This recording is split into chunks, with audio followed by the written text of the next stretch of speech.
Salam, hər vaxtınız xeyir olsun.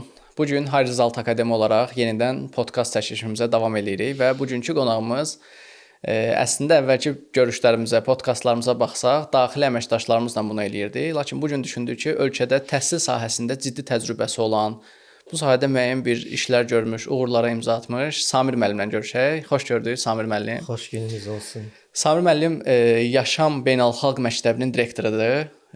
Bu gün istəyirik ki, Samir müəllimin təhsildə olan təcrübələrindən, tarix müəllimi olaraq fəaliyyət göstərir. Tarixin gedişatından bir fikirlərini alaq, bir şeylər öyrənək ondan, qeydlərimizi aparaq. Belə. Bir daha xoş gördük müəllim. Xoş gördük sizi. Necə işləriniz necədir müəllim? Sağ olun, hər şey yaxşıdır. Şükür, hər şey yaxşı olsun. Təhsil sahəsi bu gün ölkədə ən çox müzakirə olunan bir mövzudur. Bəli. Əgər müzakirə olunursa, demək ki, ən vacib mövzunun olduğunun artıq fərqindəyik. Və mən bunu normal qarşılayıram ki, təhsil haqqında danışılmalıdır. Hər zaman gündəmdə olmalı mövzudur. Bəli. Çünki gələcəyi biz yalnız inşa edə bilərik. Yəni o da yalnız təhsil yolu ilədir. Ümumiyyətlə bir şeyin inkişaf etməsi üçün mən düşünürəm ki, adətən onun daxilində olan problemləri çıxartmalıyıq və problemləri həll etdikcə o inkişaf eləyir. Və bir təhsil sahəsində uzun illər təcrübəsi olan bir insan kimi istəyirəm sizdən bunu öyrənim ki, Azərbaycanda təhsil sistemində bu gün ən ciddi problemlər nələrdir və bunları hansı formada həll etmək olar? Bizim zarafatla çox zaman dediyimiz bir söz vardı. Bir yerdə bir iş varsa, orada problem vardır. Bəli. Əgər problemlər varsa, demək ki, o sahədə artıq işlər görülür və işin gedişatında problemlər çıxır. Bugün Azərbaycan sistemində problem tək tərəfli deyil. Yəni kütləvi və hərtərəfli bir baxışla biz problemləri üzə çıxartmalıyıq. Dünya çox sürətli dəyişir. Əsas o sürətə bizim də adaptasiya olmağımızdır. Yəni o sürəti tuta bilməyimizdir. O sürətə ahənglə davam edə bilməyimizdir.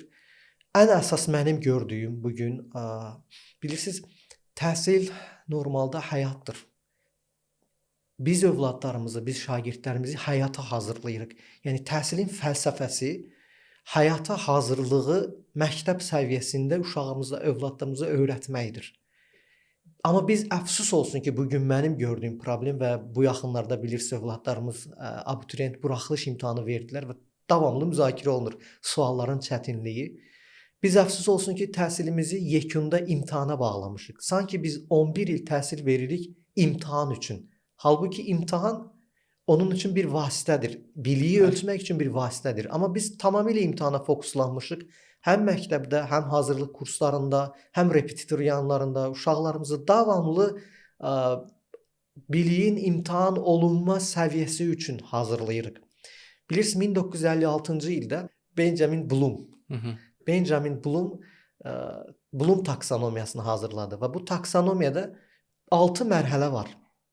Əfsus olsun ki, indi mən bu mərhələləri açıqlasam, biz məktəblərdə bunun iki mərhələsində qalırıq. Belə ki, o mərhələlər birinci mərhələ bilmədir, ikinci mərhələ anlamadır, üçüncü mərhələdə təhlil etməkdir, tətbiq etməkdir, dördüncü mərhələdə təhlil etməkdir, beşinci mərhələdə qiymətləndirmədir, altıncı mərhələdə isə artıq bu fikirdir, bu düşüncədir və yaratmaqdır. Yəni öyrəndiyimiz biliyin yaratmağa, kreativliyə tökmə, yəni həyatda tətbiq etmə səviyyəsinə gəlmədir. Biz çox əfsus biliyin, yəni o taksonomiyada bilmə və anlama səviyyəsində qalırıq. Yəni digər səviyyələrini bitirmirik. Bu bir yanaşma, yəni problemin bir tərəfidir. Biz əfsus olsun ki, məlumatın biliyə və düşüncəyə çevrilmə mərhələlərini tam başa çatdırmırıq. Niyə? Çünki biz onu əzbərlətdiririk.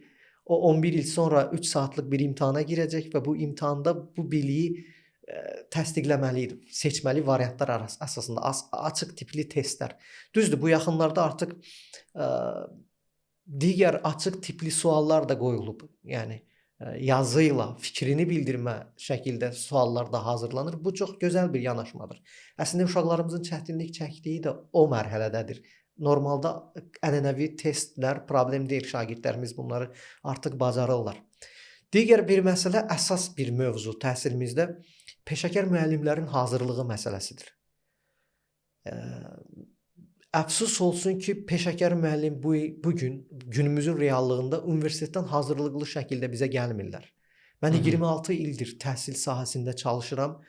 Universitetlər bizə tələbələrini göndərirlər. Onlar bizdə təcrübəyə gəlirlər. Bəli. Bir 4-5 ay bizdə təcrübə keçirlər.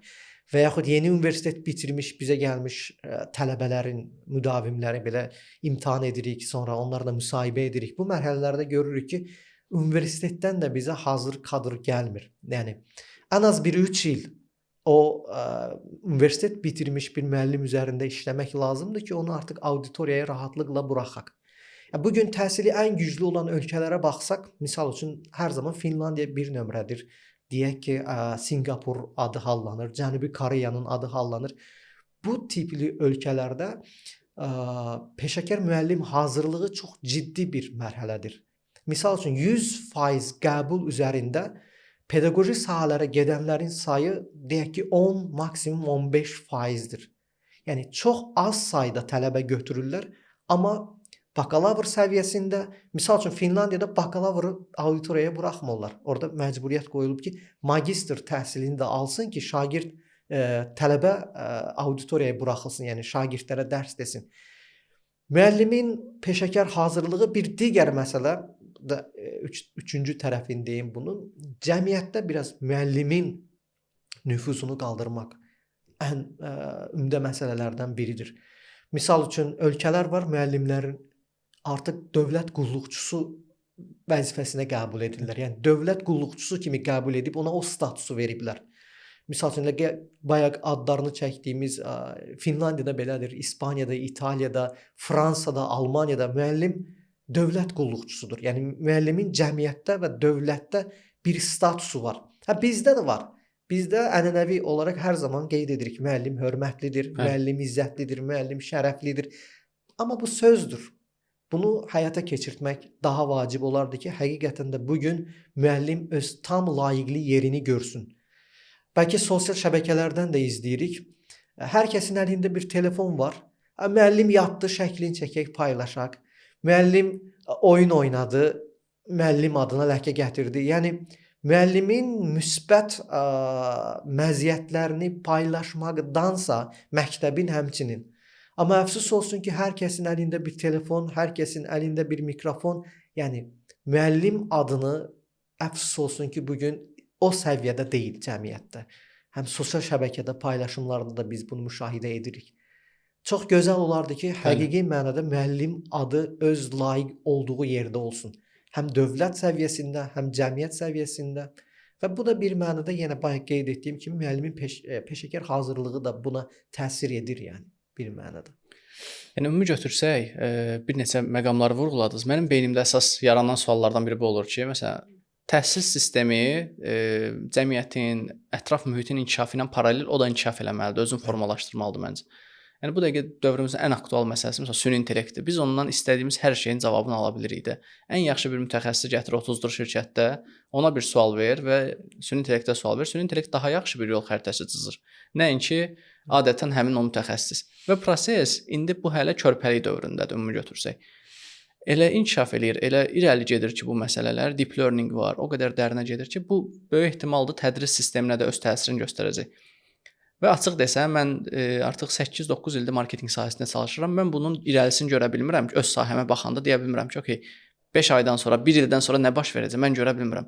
Siz tədris sahəsində olan bir mütəxəssis kimi təxmin eləyə bilirsiniz ki, bu proses, bu inteqrasiyalar özü tədrisə necə bir faydasını mı deyim, təsirini mi deyim, necə göstərə bilər ki, artıq bu biz onu təxmini ölçə bilək, hansı addımlar atmalıyıq? Çox gözəl bir sualdır. Hətta bu şəkildə də verilir.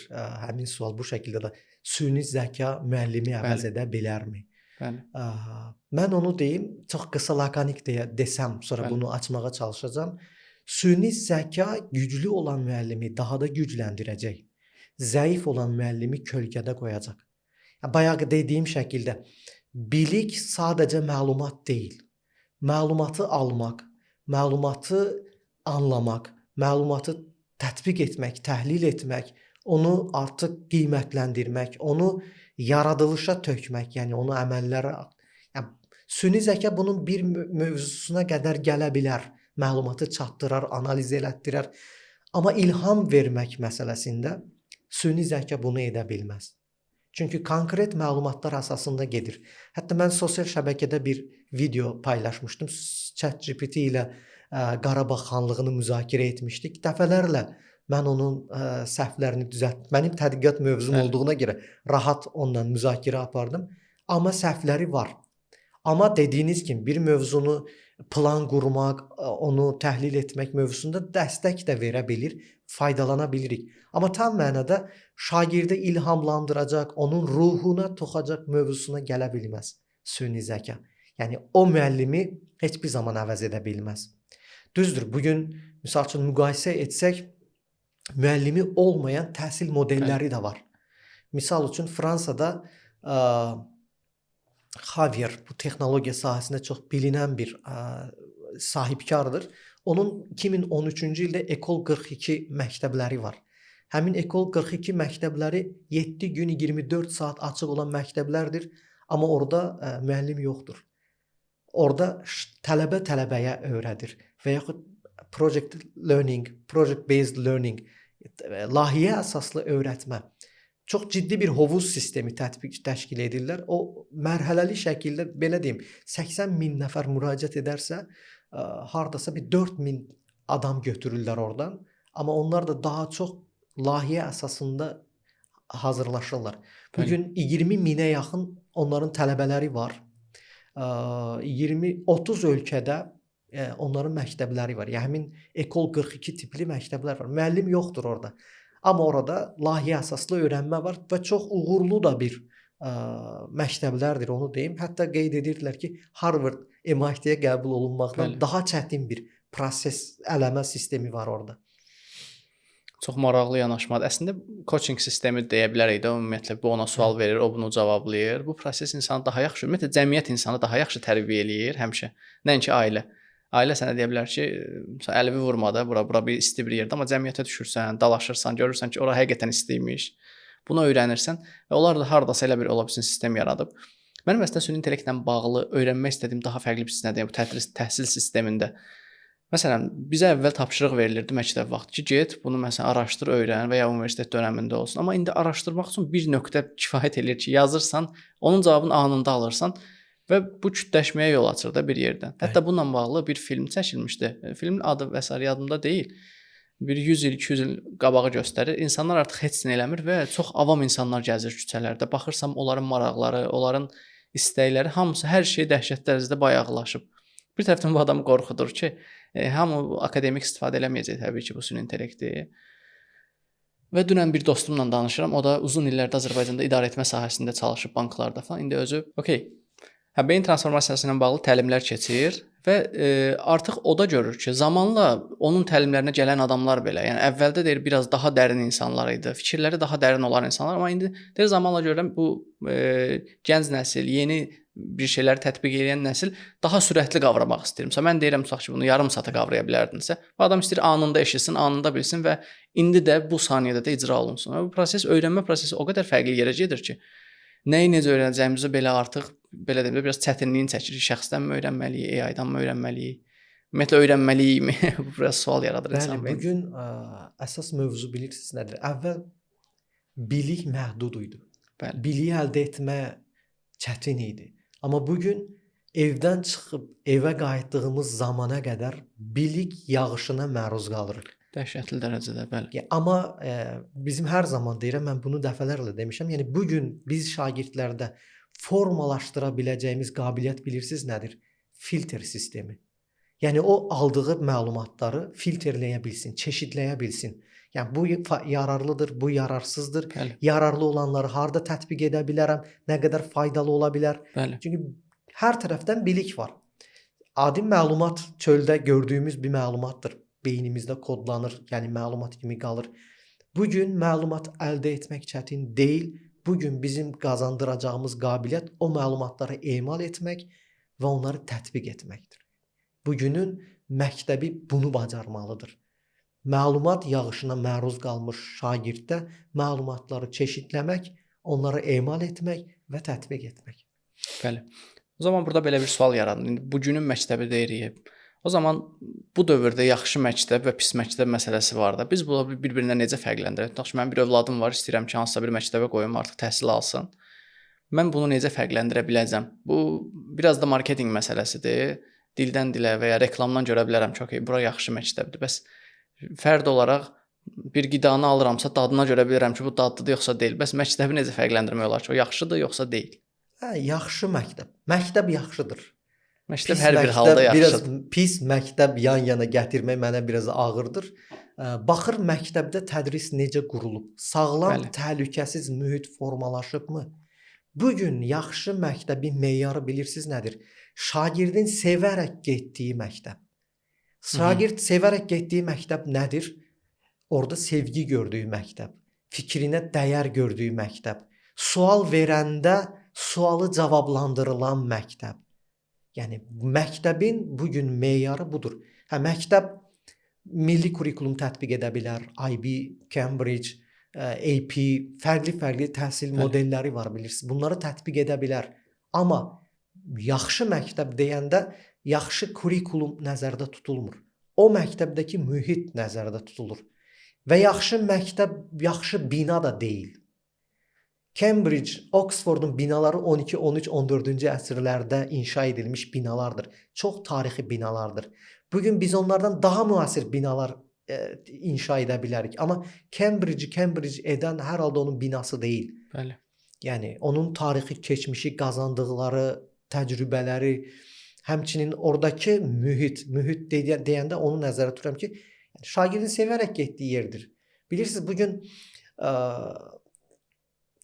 təhsildə normalda çox sadələşdirsək nədir? Bir bilik var. Bəli. Bunun vericisi var və bunun alıcısı var. Yəni bu bilik nədir? Bayaq dediyim kimi sadəcə imtahana hazırlaşdığımız məlumat deyil. Bilik bizi həyata hazırlayandır və bunu A nöqtədən B nöqtəsində, yəni verici olan müəllimdən şagirdə ötürmənin bir kanalı olmalıdır. Yəni frekans bilirsiniz, radionu tutmaq üçün əvvəl köhnə radiolar vardı. Frekansı tuturduq, səs harda tam təmizdirsə orada saxlayırdıq. Niyə? Çünki yaxşı alırdıq onu. Bilirsiniz, o frekansı tutmaq bugün mütləqdir. Əgər müəllim ondakı biliyi şagirdə axtarmaq üçün, şagirdə ötürmək üçün düzgün bir frekansdadırsa ki, o frekansın adı mən deyərdim sevgi, sayğı, hörmətdir. O frekansda hər şey ahənglə axar, yəni şagirdə. Yaxşı məktəb odur. Şagirdini sevgi ilə təhsili ötürən məktəb. Bəli, razıyam. Əslində bizim Harizalt Akademiya olaraq məsələn tələbələri xaricə göndəririk, gedir orada təhsil alır, İngiltərə olsun, Avropa olsun. Xüsusilə də İngiltərə universitetlərinə işləyirik. Bunlar gedib qayıdandan sonra onların bilik səviyyəsində yox da, yəni bunu təbii ki biz hansısa bir ölçü meyarı yoxdur ki ölçəsən, amma gedib qayıdandan sonra onun orada olduğu mühit nə qədər dəyişdiyini, yəni ilk baxışdan, ilk ünsiyyətdən hiss eləyirsən ki, bu adamda çox ciddi bir fərq var, ciddi bir dəyişiklik var onun nəyində, vizyonunda. Çünki bir insanın təhsilini dəyişə bilərsən, otura bilər bir otağın içində, aylarla, illərlə oxuya bilər və bunun elmi artar, amma onun vizyonu bəzən dəyişməz qalır. Lakin bu xarici universitetlərə gedəndə təbii ki, Azərbaycanda da təhsil kifayət qədər yaxşıdır. Burada da bir mühit var. Lakin istər-istəməz qlobal mühitdə müxtəlif insanlar, müxtəlif mədəniyyətdən olan insanlarla bir mühitdə olanda artıq onun bütün vizyonu dəyişir, yanaşması dəyişir. Baxırsan ki, elə bir startap ideyası ilə gəlir ki, adam, yəni mat qalırsan ki, əslində bu çox yaxşı fikirdir. Nə əcəb ki, indiyə qədər bu icra olunmayıb. Bayaqları məsələn məktəblərdən danışdıq. Mən özüm kənd məktəbində oxumuşam, Masallı rayonunda Şərəfə kənd məktəbində oxumuşam. Əslində bizim məktəb belə çox remontu filan çox yaxşı deyildi. Nə bilim, sinif otaqlarını qızdırmağın bildiyimiz köhnə peslərlə qızırdı sinif. Amma siz özünüz də tarix müəllimisiniz. Məsələn mən orada tarix müəllimini hədsiz çox istəyirdim. Hətta indiyə qədər onun dediyi sözlər, məsələn Səfəvilər dövləti indiyə qədər yadıma gəlir ki, o mənə bir neçə sinif tədris edib, Mehdi müəllim adında bir müəllim vardı.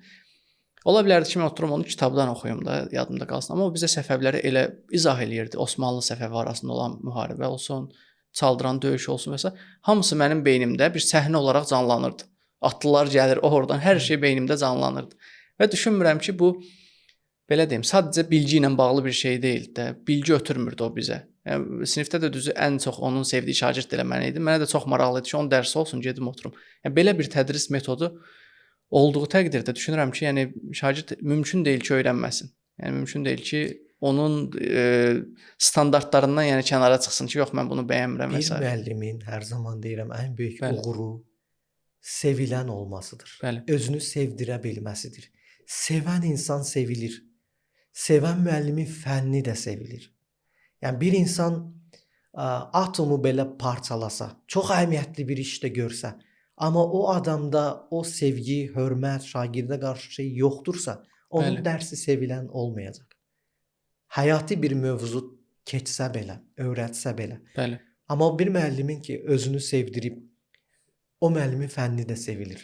Yəni bayaq ona görə dedim, o frekans yalnız sevgidir. Nə öyrədək, necə öyrədək? İki sadə sual var. Nə öyrədək? Həyatı öyrədək, necə öyrədək? Sevgi ilə öyrədək. Başqa yolu yoxdur çünki. Razıyam sizlə. Biraz məsələni sizin ixtisasınız üzərinə gətirək istəyirəm, tarix üzərinə. Ümumiyyətlə tarix nəyə görə vacibdir? Yəni insan, məsələn mən nəyə görə tarix öyrənməliyəm? Düzdür, mənim bir marağım var, amma ümumi cəmiyyət nəyə görə bir tarixi bilməlidir? Belə bir sual. Tarix bəşəriyyətin vicdanıdır. O, Tarix bəşəriyyətin yaddaşıdır. Yaddaşı olmayan bir insan düşünün. Hollywoodun çox məşhur bir filmi vardı. Mən hər zaman onu misal göstərirəm tələbələrimə. Deyirəm, səhər bir oyanırsınız ki, dünəndən xəbəriniz yoxdur. Dünən nə baş verib xəbəriniz yoxdur. Bədəninizdə yaralar var, şıramlar var. Siz bunun nə zaman, nəyə görə olduğunu bilmirsiniz. Ya o insanın evindən çölə çıxması belə böyük bir təhlükədir. Çünki nə dostum bilir, nə düşmənim bilir. Tarix bəşəriyyətin vicdanıdır və tarix həmçinin Rəbbimizin bizi tərbiyə edən metodudur.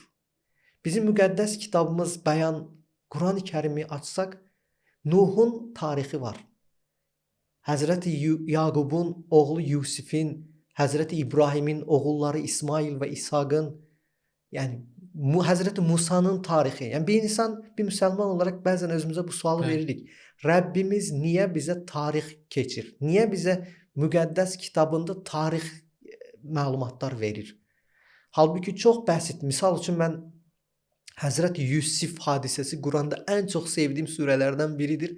Və bugün təhsildə və yaxud bir valideyn kimi tərbiyədə çox vacib olan surələrdən və tərbiyələrdən, hikmətlərdən biridir.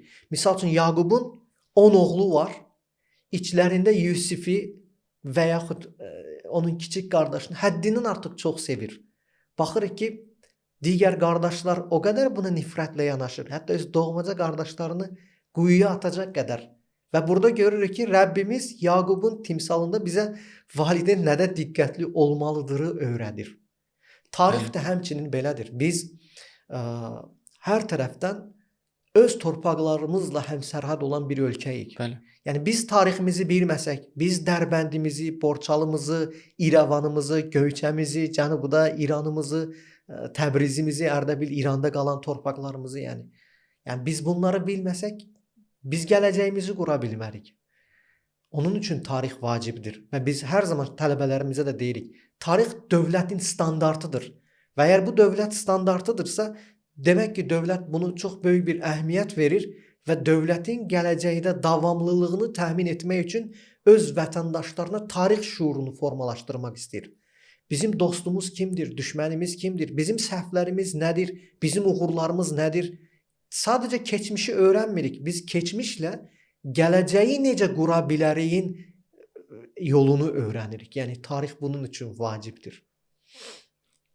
Çox maraqlı yanaşmadır. Əslində tarix vicdanımızdır dediniz. O hissəsi çox tarix bəşəriyyətin vicdanıdır. Bəli, bəşəriyyətin vicdanıdır. Çox ciddi yanaşmadır əslində. Çox sadə bir sual var. Bəli. Biz nə zaman tarix fobiyaya çeviririk uşaqlarımız üçün? Nə baş verdi deyil. Baxın, biz əfsus olsun ki, tarix kitablarımızı açırıq. Biz əvvəllər bizim məzunlarımızın məzuniyyət kitabçası vardı.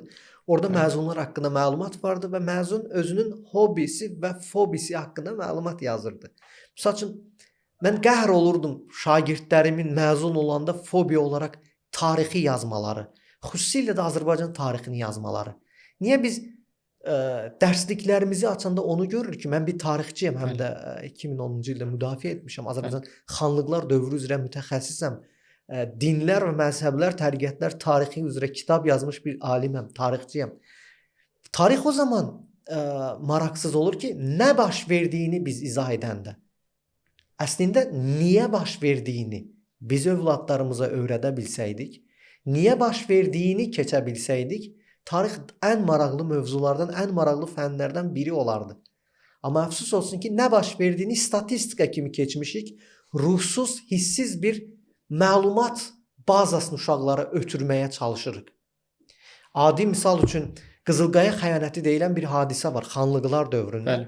1752-ci ildə Gəncədə baş vermiş. Biz əfsus olsun ki, Qızılqaya xəyanətinin də nə baş verdiyini deyirik. Məlumatın arxasında onun ehtiva etdiyi hikmətlər nələrdir? Biz orada niyə elə bir səhv etdik? Biz bu dövrdə nə etməliyik o səhvimiz təkrarlanmasını biz şagirdlərimizə öyrətməyincə o Qızılqaya xəyanəti olaraq qalacaq. Və əfsus olsun ki, qalmaqdan qalmayacaq, həmçinin təkrarlanma potensialı da olacaq.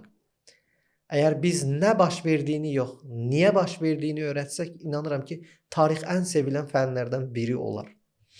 Ümumiyyətlə indi də mən öz perspektivimdən baxsam, işin perspektivindən baxsam, bir şeyin reklamını eləyə bilirsən. Deyirsən ki, misal biz atıram bu yuyucu tozu satırıq və ya bunu satırıq. Bu bir reklamdır birbaşa. Bir də var, bunu hekayələşdirirsən, storytelling dediyimiz bir şey var. Onu ki sən storyləşdirirsən, hekayələşdirirsən, artıq insanlar buna daha ciddi maraq göstərməyə başlayır, səni xatırlayır. Hətta son dövrlərdə bəzi markalar bəlkə real olmayan, indi onu dəqiq deyə bilmərəm, amma öz filmlərini çəkməyə başlayır. Misal necə oldu McDonald's yarandı? Əvvəl bir insan bunu yaratdı, nə bilim, standartlar qoydu və s. Elə bir film çəkirlər ki, insan deyir, "Vau, yəni bu dəhşətli bir tarixdir, əslində çox qəşəng bir hekayəsi var." Amma başdan başlasan ki, biz oturmuşduq, düşündük ki, pul qazanmaq lazımdır. Bu artıq bir hekayə deyil. Ona görə tarixin özün belə hekayəyə çevirəndə insan, mənim özümün yadımda qalan tarix, çox tarix yadımda qalmayıb, yəni açıq desəm, oxuduğum dövrdən. Yadımda qalan hissəsi hamısı hekayə kimi qalıb, dediyim kimi. Onu da mənə yeridən elə mənim yəqin ki, yaxşı bir müəllimim oldu. Bəli, yaxşı müəllim. Belə bir maraqlı sual var. Əgər bir dövrə səyahət eləyə bilsəydiniz, hansı dövrə qayıtmaq istərdiniz tarix olaraq? İndi bütün dünya tarixin müəyyən bir hissəsini bilən bir insan kimi sizdən soruşuram. Bir deyil. İnan o qədər elə hadisələr var ki. Misal üçün mən Peyğəmbər Əfəndimizin sallallahu əleyhi və səlləmin vəfatı zamanında kağız qələm gətirin, mən vəsiyyətimi yazıram. Demək istədiyi o ana qayıtmaq istəyərdim və onun yazılmasını istəyərdim. Və yaxud Kərbəlada Həzrət Hüseynin yanında olmaq istəyərdim. Zalimin qarşısında, məzlumun yanında. Bəli. Misal üçün mən bayaq qeyd etdiyimiz 1918-ci ildə Cümhuriyyətin İrəvanın ermənilərə verilməsi ilə bağlı müzakirələr gedən salonda olmaq istəyərdim. Mən 1990-cı ildə 20 yanvar faciəsi baş verəndə həmin o küçədə olan şəhid düşmüş Azərbaycan vətəndaşları ilə birlikdə olmaq istəyərdim. Yəni çoxdur olmaq istədiyim tarixdə. Misal üçün həmçinin Mahatma Gandhinin ingilislərə qarşı başlatdığı o şiddətsiz mübarizə metodunu öyrənmək üçün, qansız o boyda problemi həll edə bilmə bacarığını ondan öyrənmək istəyərdim. Yəni bu kimi tarixdə çoxlu hadisələr, şəxsiyyətlər var ki, həqiqətən də onların yanında və o anlarda insan olmaq istəyərdi. Maraqlıdır. Ümumiyyətlə tarix nə qədər şəffafdır? Məsələn, bizim əlimizdə olan bir tarix var. Bir bizim bizə düşmən olan ölkələrin əlində olan bir tarix var. Bir ümumiyyətlə bizə aidiyyəti olmayan ölkələrin əlində, amma bunları bəzən analizlərinə baxıram, müəyyən bir YouTube-da videolar olur. Baxırsan ki, bunlar tam da bəzən üst-üstə düşmür. Hər tarix, hər dövlətin özünə sərf eləyən tərzdə yazılır bəzən. Bizim baxırsan ki, bəzi dövlətlər var. Bunun ümumiyyətlə bayaq siz danışırdınız, məsələn, Ermənistanla bağlı. Əslində bunun ciddi bir tarixi yoxdur, amma onların perspektivindən baxsan, insan özünü elə anlatır ki, yəni dinozavrlardan əvvəl ermənilər var imiş kimi danışırlar insanlar, baxırsan. Bunu necə analiz eləmək olar ki, bu hansı doğrudur, hansı yanlışdır? Tarix çox vacib olduğu qədər həm də əfsus olsun ki, ən çox ideologiyaların qurbanı olmuş da bir fəndir. Misal üçün mən onu hər zaman belə izah edirəm. Biz Sovet dövrünün son dönəmlərinə gəldik. Lenin baba deyə şeir dediyimi mən bu gün də xatırlayıram. Oktyabriyat olduq, pioner olduq, sonra Sovet hökuməti dağıldı. Yəni Sovet hökuməti bir fakt idi. Bu gün Sovet hökumətinə fərqli bir prizmadan baxırıq. Bəli. Dünənin o kiçik Leninə şeir deyən şagirdi olaraq mən başqa bir şey düşünürdüm. Bilirsiniz, yanlış olan nədir? Fakt var. Biz onu bugünün ideoloji eynəyindən baxarsaq, biz doğru nəticələrə gələ bilmərik. Əfsus olsun ki, misal üçün elə İrəvanın Ermənistana verilməsi ilə bağlı bugünümüzün reallığında oturub o günün insanlarını mühakimə etmək bir ədəbsizlikdir. Çünki doğru yanaşma deyil. O günün şərtlərini biz bilmirik. Azərbaycan Xalq Cümhuriyyəti Tiflisdən elan olunub. Azərbaycanda belə deyillər. Yəni düşünün, o dövrün reallığını bilməliyik ki, bu qərar nəyə görə verildi və yaxud nəyə görə vermək məcburiyyətində qalındığının biz doğru nəticəsinə gələ bilək. Ona görə deyirəm, misal üçün İstanbulun fəthi bir tarixi hadisədir. Baxın, İstanbulun fəthi deyirəm. Amma mən Türk Osmanlı tərəfindən sanki qılınc götürüb döyüşə qatılmışam. Ona fəth deyirəm. Niyə? Çünki bizim qardaşımız bizim soydaşımızdır. Bir millətik. Bəli. Amma bir Yunan, bir Romalı İstanbulun fəthi deyərmi? Deməz. Konstantinopolun işğalı deyər. Bəli. Yəni İstanbulun fəthi və yaxud İstanbulun tutulması bir tarixi hadisədir. Amma sizin ona nəzəriniz, bayaq dediyiniz perspektiv məsələsi olduğunuz tərəflə bağlıdır. Maksimum sıyrılmaq, o hadisələrdən sıyrılmaq və obyektiv olmaq bu çox çətin bir şeydir. Və bəzən də mütləq həqiqət deyə müzakirə olunan bir mövzu var. Heç də mütləq həqiqət deyə bir şey yoxdur. Sənin həqiqətin, mənim həqiqətim və həqiqət. Yəni bu tamamilə fərqli anlayışlardır. Ümumiyyətlə həqiqət özü həm tarixdə və ya ümumiyyətlə götürsək biraz nisbi anlayışdır. Yəni Bəli. Kimə görə, hansı yanaşmaya görə həqiqət. Ona görə ən doğrunu tapmaqdansa bugünkü gün çətin məsələdir. Ümumiyyətlə ən düz olanı tapmaq bizə bu gün nə vacibdir? Bu gün mənə ən yaxşı nəyi təsir eləyər? Bunu tapmaq daha yaxşıdır, yoxsa özümüzü baltalaya bilərik bəzi məsələlərdə? Bu da təbii ki, yaxşı deyil yəqin ki. Elədir. Yəni elə çəkdiyiniz o İstanbul Konstantinopol məsələsini bir türk ayağa qalxsa ki, bu gün Konstantinopolun fəthi günü yox da, itirilməsi günüdür belə deyək. Yaxşı çıxmaz da təbii ki, sən onu fəth eləmisən, sənin olub bu. Bu günü sən niyə yas kimi elan edirsən? Təbii ki, bu yanaşma yanlış olardı. Uğurlu tələbələr olur və ya uğurlu şagirdlər olur, amma bəziləri, yəni nə qədər təhsil keyfiyyətli olsa da, təhsil nə qədər üst səviyyədə olsa da uğurlu ola bilmir. Ümumiyyətlə bunların arasında müəyyən bir fərq var təbii ki. Bu təlimdən, tədrisdənmi asılıdır, yoxsa belə deyim, genetik xarakterlərmi asılıdır? Baxırsan ki, bəzən hansısa bir ailədə yetişmiş uşaq olur. Ailəsi çox aristokratdır, mədənidir, hər şey qaydasındadır, maddi, mənəvi, hər şey. Amma baxırsan uşaq olmadı. Yəni alınmadı da, çox da istənilən formada formalaşmadı. Bu nədən asılıdır? Çox maraqlı bir mövzu. Bayaq qeyd etdik, yaxşı məktəbin həm də bir meyarı var. Yaxşı məktəb həm də şagirdinin qabiliyyətini üzə çıxaran məktəbdir. Qabiliyyətsiz uşaq yoxdur. Qabiliyyəti kəşf olunmamış uşaq var. Yəni mümkün deyil ki, bir uşaqda hər hansı bir qabiliyyət olmasın. Əgər biz bayaq qeyd etdiyimiz kimi sadəcə 11 il tədrisin sonunda imtahanda nəticəsi yaxşı olan uşaqları qabiliyyətli hesab edərsək, Bəli. biz ən böyük yanılğını, ən böyük yanlışı orada etmiş olarıq. Yəni yaxşı məktəb həmçinin şagirdinin qabiliyyətini üzə çıxartmış olan məktəbdir. Birisi yaxşı rəssam olmalıdır. Birisi yaxşı musiqiçi olmalıdır. Birisi yaxşı dərzi olmalıdır. Yəni bugün cəmiyyətdə hər kəs Elon Musk deyil yəni. Hər kəs Jeff Bezos deyil. Bunları üzə çıxartmaq və fərqli insan qabiliyyətlərini sərgiləmək məktəbin həm də ən böyük uğurudur. O şagirdin uğuru deyil, məktəbin uğurudur ki, məktəb o şagirdinin həmin o qabiliyyətini tapa bilir. Əgər tap olunmayıbsa, orada şagird günahkar deyil. Məktəb onu kəşf etməmiş olur. Ümumi götürsək, bir müəllim, misal siz və ya hər hansı bir müəllim bir şagirdin həyatın kökündən deməyək də müəyyən bir hissəsini dəyişə bilir? Yəni onun yanaşmasının olsun, onun gələcəkdə atacağı bir addımı dəyişə bilər sizcə? Mütləq ki, dəyişir. Bir uşağın, bir insanın həyatda ən böyük uğuru onun ruhuna toxuna bilən həmin o Bəli. müəllimi tapa bilməsidir. Onunla rastlaşmasıdır. Mən gözümü açanda birinci müəllimi ata olaraq gördüm.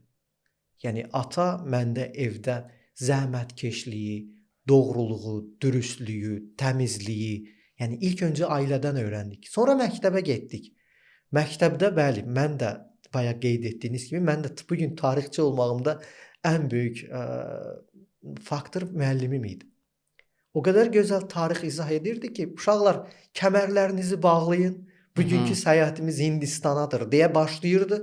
Sanki Hindistanda, yəni tarix danışdıqca biz Hindistanda özümüzü hiss edirdik. Yəni kastalar, orada brahmanlar, şudralar, İskəndərin ora yürüşü.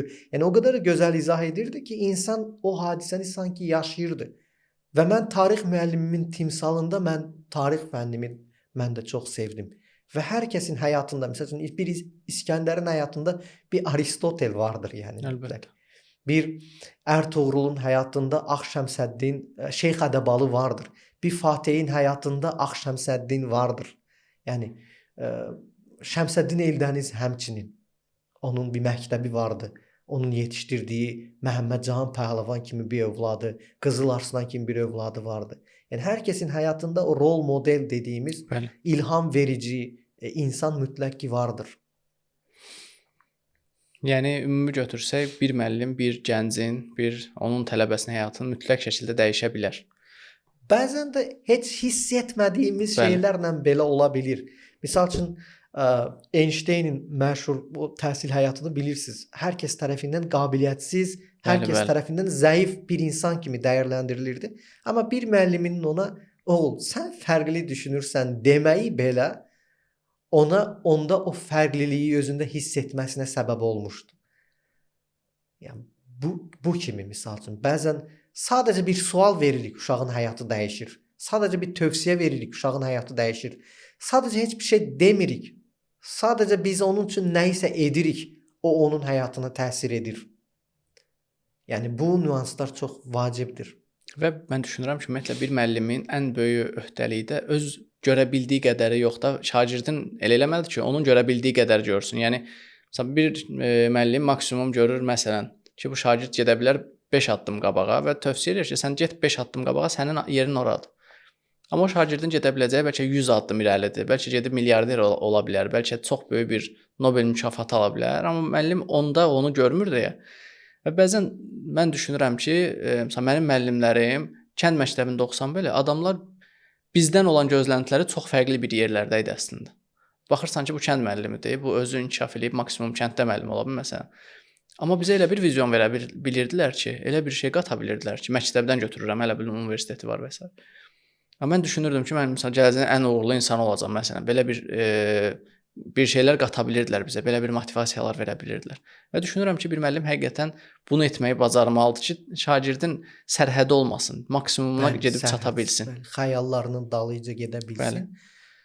Amma gəlin bunu da etiraf edək ki, bəzən biz uğuru çox qəşəng vəzifəyə gəlmiş və ya çox gözəl qazana bilən insan kimi düşünə bilirik. Bu da bir yanlışdır. Əlbəttə. Uğur həyatda xoşbəxt ola bilmədir. Məsəl üçün Doğan Cüceloğlu Türkiyədə ən çox sevdiyim bir pedaqoq idi, Allah rəhmət eləsin. Doğan Cüceloğlu iki uşağın dialoqunu bir gün deyir, dialoquna şahid oldum. Deyir bir uşaq digərinə deyirdi ki, sən nə olacaqsan? Deyirdi, mən həkim olacağam, beyin cərrahı olacağam, belə müalicə edəcəm, belə pul qazanacağam. Sən nə olmaq istəyirsən? O dedi ki, mən veterinar, yəni heyvanlara baxan həkim olmaq istəyirəm. Dedi, başladı gülməyə. Dedi, niyə gülürsən? Dedi, veterinar nə qazanır ki? Dedi, mən heyvanlara sevgi bəsləməyi, onlara şəfqət, o məni xoşbəxt edir. Deyir, mən orada düşündüm ki, bir uşaq mənə dərs verdi, deyir əslində. Demək ki, uşağın hədəfi xoşbəxt olmaqdır, sevdiyi işi görə bilməkdir, görməkdir, deyir. Mən onu, deyir, o uşaqdan öyrəndim. Yəni, uğur sadəcə yüksək vəzifədə, yüksək məbləğə, yüksək sərvətə sahib ola bilmə deyil. Sadəcə kiçik bir şeylə belə xoşbəxt ola bilmədir yəni. Bir insan həyatında ən böyük uğuru. Bəli, bəli, tam razıyam sizlə. Elə sizə dediyim dünən bir yoldaşla oturmuşduq. Sırf elə bunun üzərindən danışırdıq, xoşbəxtlik və bunun maddiyyatla bağlılığı. Məsələn, bizim əldə elədiyimiz materialist şeylər, məsələn, telefon olsun, maşın, bu bizə çox qısa bir xoşbəxtlik verir. Bəli. Və bu əslində biraz da ümumi götürsək, biraz narkotik effekti verir elə bil. Gəlir anlıq, hormonal xoşbəxtlik də deyir o buna. Hormon ifraz olunur, bitir. Gəlir, hormon ifraz olunur, bitir və biz buna bəzən bağlı qalırıq, alırıq ki, və düşünürük daha çoxa ehtiyacımız var. Amma bəzən hər şeyi kənarda axtarmaq yoxdur. Bir dənə də özünə qayıtmalısan ki, sən nə istəyirsən, əslində sənə vacib olan nədir? Ki bu xoşbəxtliyin intervalını artıra biləsən. Məsələn, bu qalxır, düşür, düşməsin, sabit bir yerlərdə qalsın. Bu da təbii ki, hormonal xoşbəxtlik deyil, artıq özümüzə qayıtmaqla bağlı bir şeydir. Asan deyil, amma onu bacaran adamlar var və məsələn mən özümdən götürsəm, açıq desəm mən düşünürəm ki, mən bunu heç də bacarmamışam hələ ki, amma çalışmaq lazımdır. Heç olmasa bunu dərk eləmək lazımdır və buna doğru bir addım atmaq lazımdır. Son olaraq istəyirəm bir sual verim sizə. Sizin belə bir imkanınız olsaydı ki, 17 yaşında bir gəncdir və ya daha aşağı yaşda bir gəncdir və buna sadəcə bir tövsiyə verə bilərsiniz, o tövsiyə nə olardı? Çox maraqlı bir sualdır. Mən tövsiyə edərdim ki, heç kimlə özünüzü müqayisə etməyin. Bəli. Yəni bu həyatda hər birimiz Rəbbimiz tərəfindən fərqli xəlq olunmuşuq. Yəni biz başqaları ilə özümüzü müqayisə etməyə başlayarsaq, bütün şərin, bütün pisliyin, bütün bəd əməllərin əslində başlanğıcı ondan başlanır. Bilirsiniz, yaradılış fəlsəfəsində belə var. Həzrəti Adəmi Allah torpaqdan yaratdı, sonra ona ruh üflədi və sonra mələklərə və cinlərə ona səcdə etməyi əmr etdi. Orada şeytan, iblis qarşı gəldi. Dedi, Rəbbim, mən oddan yaradılmışam. Amma Adəm torpaqdan yaranıb. Mən ondan üstünəm. Və yaxud biz başqaları ilə özümüzü müqayisə etməyə başlayınca həyatda çox şeyləri qaçırmış oluruq. Və qəbul etməliyik ki, həyat yarış deyil. Həyat marafondur. Bəli. O yarışda uduza bilərik. Amma marafonda əsas məqsəd gedib finiş xəttinə çatmaqdır yəni. Əfsus olsun ki, bir çılğınlıq var. Bəlkə hiss eləmisiniz. Maşınla küçəyə çıxırsınız, hər kəs harasa tələsir. Bəli. Və özümüzü o narsist, biraz da dövrün gətirdiyi o egomuzla dünyanı tərəziyə qoymağa çalışırıq. Misal üçün bizdən maşını bərk sürənlərə bu nə maniakdır, dəlidir deyirik. Bizdən daha zəif, yavaş maşın sürənə isə deyirik ki, gicdir bu. Bu niyə belə zəif sürür? Bəli. Bu niyə mane olur? Özümüz sanki indikatorıq və başlayırıq müqayisə etməyə. Mən gənclərə tövsiyə edərdim ki, heç bir zaman müqayisə etməsinlər. Çünki yaradılışımız fərqlidir, qabiliyyətlərimiz fərqlidir və Rəbbimizin bizim üçün rıza göstərdiyi fərqlidir. Misal üçün, Newton 23 yaşında ixtiralarına başladı. Darwin 50 yaşından sonra məşhurlaşa bildi. Van Gogh əsərlər yazdı, amma həyatında bir əsəri satıldı. Yəni, bu hər insanın həyatında fərqlidir. Yəni, biz müqayisə edərsək özümüzü, biz orada itirəcəyik. Yəni, əsla müqayisə etməsinlər. Çünki hər birimiz fərqliyik. Çox gözəl yanaşmadır, razıyam sizinlə. Əslində, bu müqayisə prosesi o qədər ciddi problemlərə yol açır hazırda. Məsələn, insan sosial mediada kimisə görür, xüsusilə daha çox paylaşım edən influencerları, bloqerləri, onlar bütün gün gəzir və bu çox-çox ailələrin əslində problem yaşamasına, təəssüf ki, dağılmalarına bəzən yol açır ki, o yaxşı yaşayır, biz də eləməliyik, o bunu eləyir.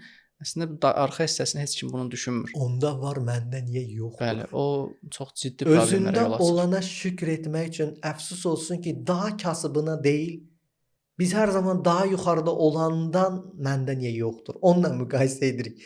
Bir alt mərtəbəyə baxsaq, özümüz onda olmayan amma bizdə olanla şükr edə bilsək, o məşhur bir şey var. Deyir, mən yolda piyada gedirdim, yanımdan bir maşın keçdi, vah dedim, niyə ondan məndə yoxdur?